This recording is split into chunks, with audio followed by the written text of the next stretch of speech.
La déforestation a toujours existé.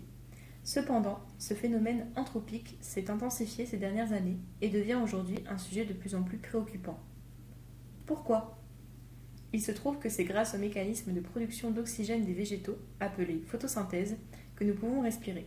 Une plante a besoin d'eau, de lumière et d'air pour fabriquer l'un des éléments essentiels de la vie. C'est pourquoi la déforestation s'inscrit dans une problématique majeure et actuelle.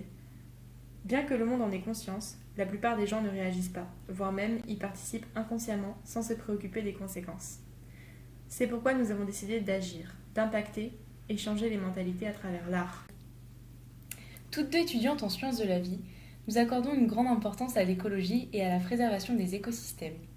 C'est pourquoi notre œuvre sera orientée vers une prise de conscience collective face au bouleversement de l'écologie. Notre objectif est de reproduire une artificialisation de la photosynthèse. Le but est d'accentuer le fait que les végétaux sont essentiels aux fonctions vitales de l'espèce humaine et que par conséquent, leur dégradation mènera l'être humain à sa perte. En parallèle, nous voulons dénoncer la passivité de la plupart des gens face aux actions anthropiques qui dégradent l'environnement. Nous nous sommes inspirés du travail de Gilberto Esparza, qui a fabriqué un véritable robot végétal. Ce mécanisme de plante auto-photosynthétique permet à la plante de pratiquer la photosynthèse tout en s'affranchissant de la lumière naturelle. Et cela grâce à des bactéries présentes dans l'eau polluée qui produisent de l'énergie en déclenchant des flashs lumineux. Ainsi, ce bioartiste met en avant une œuvre utopique alliant technologie et biologie.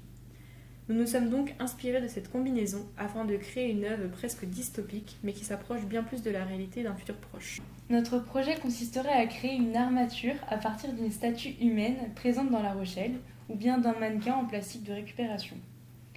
L'idée étant que le tout forme une sculpture temporaire ou permanente.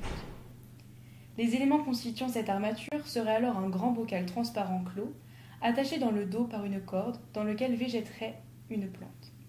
Il serait éclairé par une lampe de bureau, classique, pour représenter la lumière artificielle et relié à un masque posé sur le visage via un tuyau. Enfin, une bouteille remplie d'eau serait fixée à l'envers sur le contenant transparent. Concernant le lieu d'exposition, cela dépendra comment notre sculpture sera mise en forme.